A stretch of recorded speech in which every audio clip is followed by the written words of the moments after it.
The departure. The Grand Hall of the Galactic Federation fell silent as Commander Eliza Chen stepped onto the central platform. The massive chamber, carved from a single asteroid and adorned with the flags of 437 member species, had never seemed so vast and cold. Representatives of the most powerful civilizations in the known universe stared down at the lone human, their expressions ranging from confusion to barely concealed contempt. Eliza straightened her midnight blue uniform, the single golden Earth emblem on her collar catching the light. Behind her stood her small delegation, just 4 humans against a galaxy. "High Council," she began, her voice carrying through the chamber without the need for amplification. The Federation's translation field ensured every being present heard her words in their native language. For 3 centuries, Earth has been a loyal member of this Federation. We have contributed our resources, shared our arts, fought in your wars, and believed in your promise of galactic unity. She paused, scanning the room. In the upper tiers, the Voldaxian representatives shifted uncomfortably, their gray skin flushing purple. Today that ends. By unanimous vote of Earth's unified government, humanity withdraws from the Galactic Federation, effective immediately. The silence lasted precisely 2 seconds before the chamber erupted.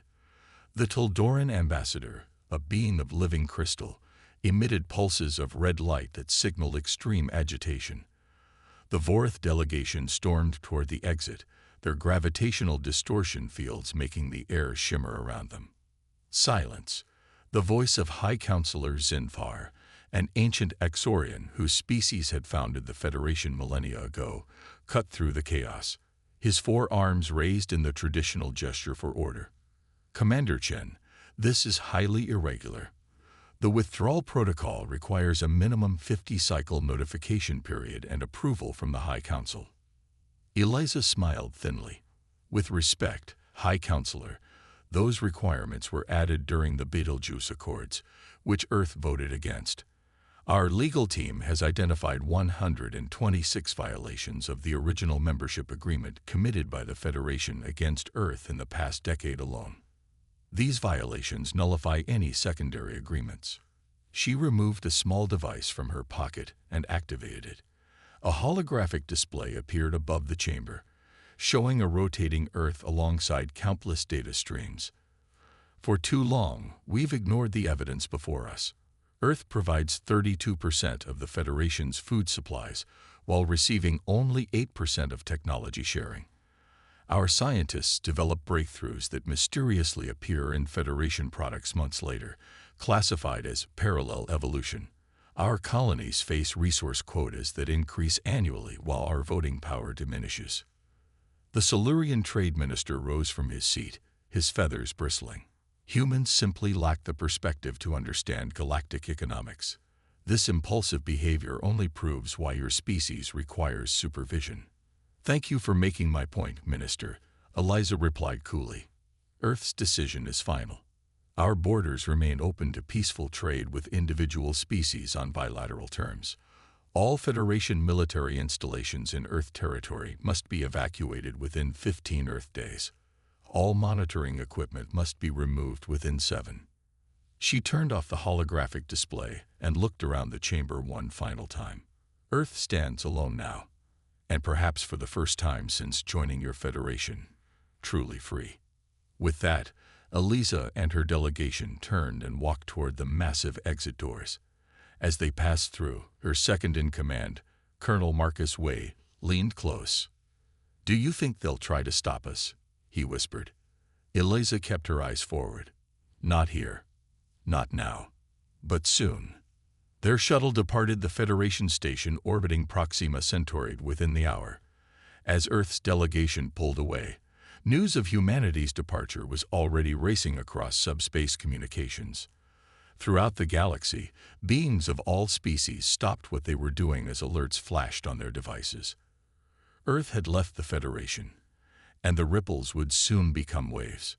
3 days after Earth's withdrawal, Admiral James Donovan stood in Earth Fleet Command's Central Operations Room. The holographic display showed the Sol system and nearby space, with dozens of red markers converging on human territory. "Status report," he demanded, eyes never leaving the display. Commander Rivera, his intelligence officer, stepped forward. "Federation vessels are positioning themselves near all major trade routes to Earth colonies. They claim these are routine patrols, but the pattern suggests a containment strategy." Donovan nodded. "And our preparations. Project Helios is at 92% readiness. The Neptune and Jupiter defense grids are fully operational. Mars Colony has implemented emergency protocols, and Luna Base has activated its shield system. What about the outer colonies?" Rivera hesitated. "We've dispatched rapid response vessels to Tau Ceti and Epsilon Eridani. But Proxima, being so close to Federation headquarters, is vulnerable." Donovan's jaw tightened. "Prioritize evacuation of civilian scientists from Proxima Research Station. I want our people out before the Federation decides to take hostages." Across the solar system, humanity braced for the consequences of their decision. In Washington, D.C., the chambers beneath the Global Unity building hummed with activity as Earth's leadership coordinated their response. President Sofia Okafor addressed the emergency session of Earth's unified government. "The initial economic impact has been severe, but within projected parameters. The Voldaxian Trade Guild has suspended all rare earth shipments. The Axorian medical technology we were promised has been withheld." "What about food supplies?" asked Representative Chen from the Asian Alliance. "We anticipated this," replied Agriculture Secretary Imani Williams. "Earth has been quietly stockpiling seed vaults and expanding domestic production for the past 5 years. We can feed our people." President Okafor nodded. "This period of adjustment will be difficult, but we've prepared for it. For too long, we've relied on Federation connections that came with hidden costs. Now we deal directly with those who respect us as equals." Meanwhile, on Mars Colony, the situation was becoming dire. Governor Michelle Rodriguez watched as yet another ship of refugees landed at Olympus Port. These weren't tourists or business travelers. They were families seeking asylum. "That's the 8th ship today," said her deputy, scanning through reports. "Mostly smaller species, Antarians, Lorians, some Nixian merchants." "What are they saying?" Rodriguez asked. "The same story. Anti-human sentiment is spreading through Federation space. Many who had human friends or business partners are being harassed or worse." Rodriguez frowned. "Find room for them, and get me Earth Central. We need more security here." On the far side of Mars, in a secure facility buried beneath Valles Marineris, Dr. Elena Volkov supervised the final tests of technology that had been hidden from the Federation for decades. "Quantum shield integrity at 98%, reported her assistant. "Energy output stable." Elena nodded, watching as the prototype defense system hummed to life. "The Federation thinks we've been obedient little humans, sharing all our breakthroughs. They have no idea what we've been keeping from them." Her communication device chimed. "Dr. Volkov, secure transmission from Admiral Donovan." She accepted the call. Donovan's face appeared, grim and tired. "It's time, Elena.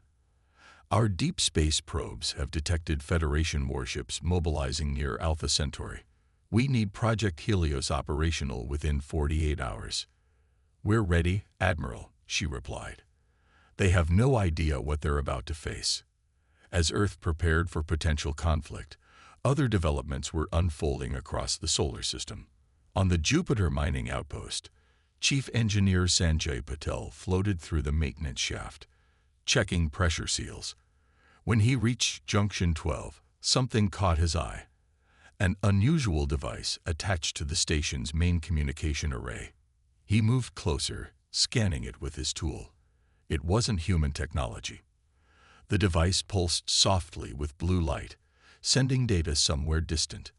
"Control, this is Patel," he called into his comm. "I found something strange on the comms array. Some kind of alien tech, definitely not authorized." "Can you remove it?" asked the controller. "I think so, but Sanjay stopped as his scanner showed more results. Wait. According to this, there are similar devices all over the station. They're monitoring everything. Personnel movements, resource extraction rates, even private communications. He carefully disconnected the small device. Someone has been watching us for a very long time. Similar discoveries were being reported across all human settlements. The Federation had been monitoring humanity far more extensively than anyone had realized. But why? What were they so afraid of? The answer came from an unexpected source. A Federation cargo vessel requested emergency docking at Luna Base. When security forces boarded, they found not hostiles but refugees. Among them, a high-ranking Federation data analyst named Zixera, a member of the reclusive Telzanari species. Under heavy security, Zixera was brought before Admiral Donovan and President Okafor. The alien's translucent skin pulsed with nervous bioluminescence as it spoke. "I risked everything to come here," Zixera said, its voice translated through a small device. "There is something you must know, the real reason the Federation fears humanity." Donovan leaned forward. "We're listening." For centuries, the Federation has classified species based on development potential. Humans were initially categorized as Class 3, promising but manageable. But 50 of your years ago, that assessment changed. Zixera's skin flickered rapidly. A secret study of human neural patterns revealed something unprecedented. Your species' capacity for creative problem-solving is exceptional, beyond anything we've seen. That hardly seems reason for the level of control they've exerted, President Okafor said. "You don't understand," Zixera continued. "The Federation is built on stability and predictability. Your species thrives on change and adaptation. The founders fear that unconstrained human development would revolutionize galactic society too quickly. Their models predicted that within just 2 centuries, humans would advance beyond even the founding species unless carefully controlled." The implications settled over the room.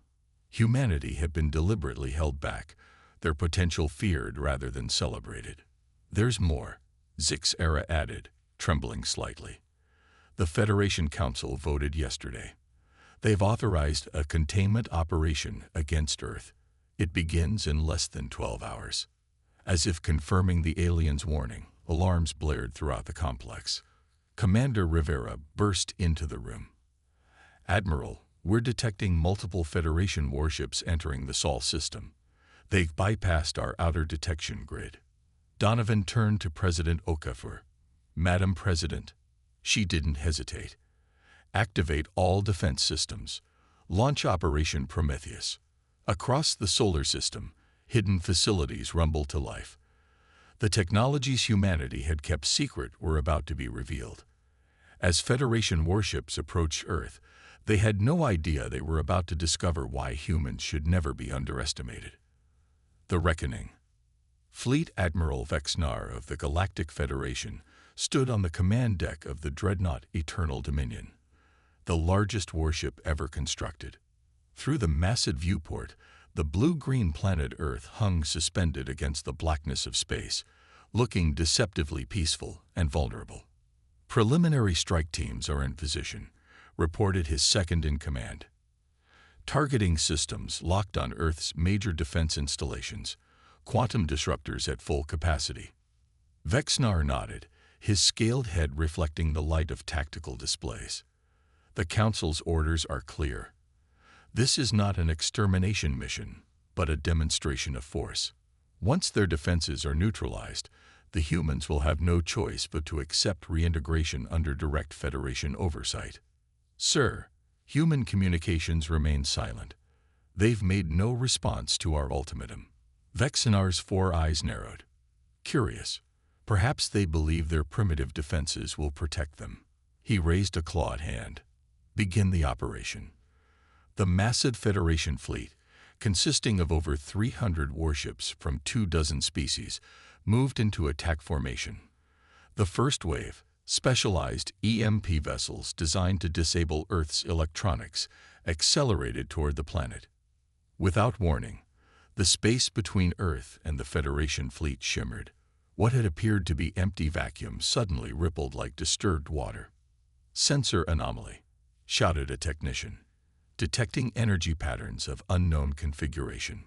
Before Vexnar could respond, dozens of previously invisible defense platforms revealed themselves around Earth and its moon. These weren't the crude orbital weapons the Federation had detected in their surveillance. These were sleek, advanced systems unlike anything in their intelligence reports. "Impossible," Vexnar whispered. From Earth's surface and from hidden bases throughout the solar system, hundreds of small craft emerged, their design completely unfamiliar to Federation sensors. Admiral Donovan's voice came through on all Federation communication channels. "Federation fleet, this is Earth Defense Command. You have entered sovereign human space without authorization and with clear hostile intent. Withdraw immediately." Vexnar snarled. "Continue the attack. Launch all fighters." The Federation's first wave surged forward, directly into an invisible barrier that flared blue upon impact. The EMP vessels crashed against it like insects hitting a window, their systems instantly overloaded. "What is this?" demanded Vexnar. Their shield technology was assessed at least 50 years behind ours. On Earth, Dr. Elena Volkov stood in the central command center of Project Helios, watching as the quantum shield system performed exactly as designed. Around her, technicians monitored power flows and structural integrity. "Shield holding at 96% capacity," reported her assistant. "The Federation's EMP weapons are having no effect." Elena nodded. "Activate Phase 2. Throughout Earth's solar system, hidden installations powered up. On Mercury, massive solar collectors that had been disguised as mining operations channeled energy to Earth's defense grid. In the asteroid belt, stealth platforms that had been recording Federation communications for decades now jammed their tactical networks. And from Jupiter's orbit, the true surprise emerged. A fleet of advanced human warships that had been constructed in secret, hidden within the gas giant's stormy atmosphere. Admiral Donovan's voice was calm as he addressed his commanders. "Operation Prometheus is now active. Defensive positions only. Let them know we could have struck first, but chose restraint." The human fleet took up protective formations around Earth and its colonies.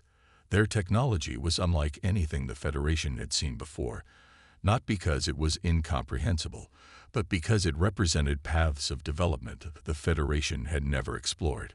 On the Federation flagship, chaos reigned. "Sir, we've lost communications with the 3rd and 5th attack wings," reported a tactical officer. "Human jamming technology is blocking our quantum entanglement channels. That should be impossible." Vexnar slammed his fist on the command console, launched the void cascades, overwhelmed their defenses with numbers. The Federation's most devastating weapons, missiles containing miniature artificial singularities, streaked toward Earth. But as they approached, they encountered another surprise. Beams of concentrated energy from Luna Base reached out with impossible precision, detonating the void cascades well before they reached their targets. "Sir," the science officer's voice trembled. "Analysis indicates the humans are using some form of controlled gravitational manipulation. They're creating micro-wormholes to intercept our weapons." For the first time in his long military career, Vexnar felt fear creep into his heart. The humans had not only been hiding their true technological capabilities, but they had developed along scientific paths the Federation had never anticipated. The battle continued for 6 hours, but it was becoming increasingly one-sided. The Federation fleet, despite its numerical advantage, found itself unable to penetrate Earth's defenses. Meanwhile, human forces systematically disabled Federation vessels without destroying them, demonstrating both capability and restraint. Finally, a transmission cut through all channels. President Okafor appeared on screens throughout the Federation fleet. "Admiral Vexnar, enough blood has been spilled. Your attack has failed. We could continue this battle until your fleet is completely neutralized. But that is not our way. Stand down and let us speak as equals." Vexnar's pride warred with his tactical assessment. Looking at the battle displays, he could see no path to victory. "Open a channel," he ordered. "This is not over, human," he growled when the connection was established. "The Federation will not." "The Federation, as you know, it is already changing, Admiral," interrupted Okafor. "While your fleet has been occupied here, something remarkable has been happening across the galaxy." She gestured, and the transmission showed multiple scenes from across Federation space. On dozens of worlds, populations were protesting their government's support of the attack on Earth. Many of the smaller, marginalized species had declared their own independence from the Federation, inspired by Earth's stand.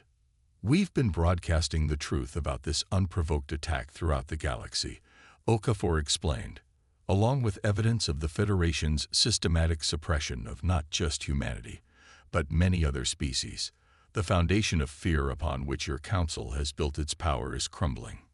Most shocking of all was the footage from the Federation capital itself, where the Telzaneri, the Lorians, and other species were demanding the resignation of the High Council. "Order your fleet to withdraw, Admiral," said Okafor. "Then join us on neutral ground to discuss what comes next." 3 days later, representatives from Earth and the Federation met on Ceres, the largest asteroid in the belt between Mars and Jupiter.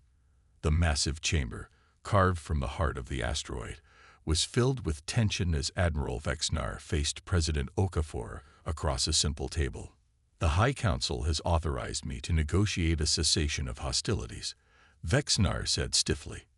"We're beyond that point," replied Okafor. "Half your Federation is in open revolt. What we're discussing today is a new galactic order, one based on genuine cooperation rather than dominance and fear." Behind her stood representatives from 24 species who had declared independence from the Federation in the wake of the failed attack on Earth. Many were species that had been classified as developing and subjected to the same constraints as humanity. Dr. Elena Volkov stepped forward, placing a small device on the table. It projected a holographic display showing technological schematics. "These are some of our advancements that we're willing to share freely: clean energy systems, advanced medical technologies, more efficient FTL drive designs." Vexnar stared at the displays in disbelief. "You developed all this while under Federation observation." "We adapted," said Admiral Donovan simply. "Humans have always excelled at finding unexpected solutions when backed into a corner. Your surveillance pushed our research underground, making us more creative, not less." Over the following weeks, a new interstellar alliance took shape, the Galactic Cooperative. Unlike the hierarchical Federation, the cooperative was founded on principles of mutual benefit and technological exchange. Earth, rather than seeking dominance, used its newfound position to champion the rights of all sentient species. 1 year later, Commander Eliza Chen stood once again on a central platform, this time in the newly constructed Hall of Cooperation on Luna. Representatives from over 100 species, former Federation members and independent worlds alike, filled the chamber. When Earth walked away from the Federation, she began, "Many believed we were isolating ourselves. In truth, we were taking the first step toward genuine galactic community. Today, as we welcome the Exorians as the newest members of our cooperative, we see that the universe is stronger when diversity is celebrated rather than controlled." In the gallery, Admiral Vexnar, now serving as the Exorian ambassador, watched with a mixture of resignation and growing respect. His species had ruled the galaxy for millennia, but perhaps it was time for new perspectives. As the ceremony concluded, he approached Elena Volkov, who had become Earth's Minister of Interspecies Science. "I must admit, Minister, that I still don't understand how humans advance so quickly despite our efforts." Elena smiled. "Perhaps that was your mistake, Ambassador. You tried to contain something that thrives on overcoming limitations. The more boundaries you placed around humanity, the more determined we became to transcend them." Across the galaxy, a new era was dawning. The old Federation continued to exist, diminished but adapting to the new reality. The cooperative expanded, bringing prosperity to worlds long neglected under the previous order, and Earth, once constrained and underestimated, had emerged as neither conqueror nor victim, but as a catalyst for change. When humanity had walked away from the stars, the galaxy had indeed realized too late what it had lost, not just a member species, but a vision of what the universe could become when fear gave way to hope, and control yielded to cooperation.